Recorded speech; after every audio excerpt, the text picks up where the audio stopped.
আসসালামু আলাইকুম এভরিওয়ান। আজ ১৬ই ডিসেম্বর মহান বিজয় দিবস। ৯ মাসের রক্তক্ষয়ী যুদ্ধের পর ৩০ লক্ষ শহীদের রক্ত আর ২ লক্ষ মা-বোনের সম্ভ্রমের বিনিময়ে আজকের এই দিনে আমরা পেয়েছি আমাদের এই স্বাধীনতা। ১৯৭১ সালের আজকের দিনেই পাকিস্তানি বাহিনী আত্মসমর্পণ করেছিল আর সব শহীদদের প্রতি রইল গভীর শ্রদ্ধা আর বীর মুক্তিযোদ্ধাদের প্রতি সালাম। উপজেলা প্রশাসনের উদ্যোগে আয়োজন করা হয়েছিল প্যারেড ও বিজয় মেলা। তো আপনারা দেখতে পাচ্ছেন এখন আমি আছি প্যারেড গ্রাউন্ডে। এখানে সর্বপ্রথম উপজেলা নির্বাহী অফিসার পতাকা উত্তোলনের মাধ্যমে অনুষ্ঠানের উদ্বোধন করেন। পতাকা উত্তোলনের কিছুক্ষণ পরই এখানে পায়রা উড়ানো হয় এবং প্রত্যেক বছর এই গ্রাউন্ডে এরকম একটা অনুষ্ঠান আয়োজন করা হয় আর প্রতি বছরই পায়রা উড়ানো হয়। তাছাড়া সকাল ৬টায় সূর্যোদয়ের সাথে সাথে ফায়ারিং করা হয়, যদিও ফায়ারিংয়ের সময় আমরা থাকি না, আমরা তার অনেকটা পরেই যাই। যাই হোক, পায়রা উড়ানোর পর এখানে বেলুন উড়ানো হয় এবং পায়রা উড়ানো, পতাকা উত্তোলন, বেলুন উড়ানো এই সকল কিছুর মধ্যে দিয়ে উদ্বোধনী কার্যক্রম শেষ করা হয়। আর উদ্বোধনী কার্যক্রম শেষ করার পরপরই প্যারেড শুরু হয়।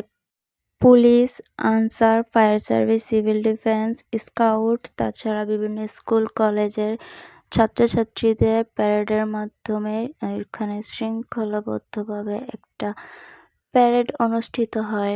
তো দেখতে পেলেন পুলিশ, তারপর আনসার এবং আনসারের পরপরই আসে ফায়ার সার্ভিস, সিভিল ডিফেন্স। আর তাদের প্যারেডের শেষে আসে বিভিন্ন স্কুল কলেজের বাচ্চারা।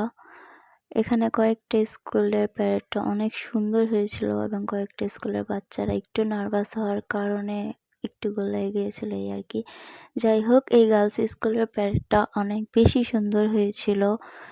ইনফ্যাক্ট সবার প্যারেড থেকে ওদের প্যারেডটাই সবচেয়ে বেশি সুন্দর হয়েছে।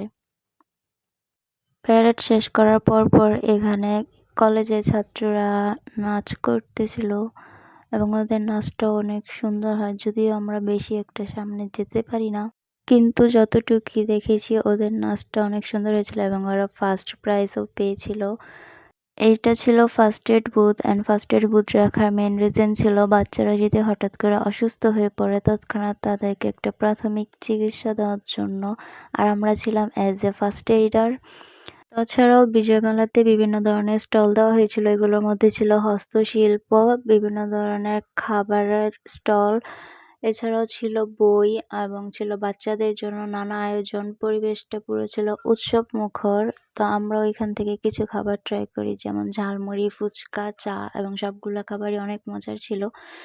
যাই হোক, আমার আজকের ব্লগটি ছিল এই পর্যন্তই। ভালো লেগে থাকলে লাইক কমেন্ট করতে ভুলবেন না আর সাবস্ক্রাইব করতে তো একদমই ভুলবেন না। দেখা হবে পরের কোনো ভিডিওতে। সেই পর্যন্ত সবাই ভালো থাকবেন, সুস্থ থাকবেন এবং সকলকে আবারও জানাই মহান বিজয় দিবসের অনেক অনেক শুভেচ্ছা।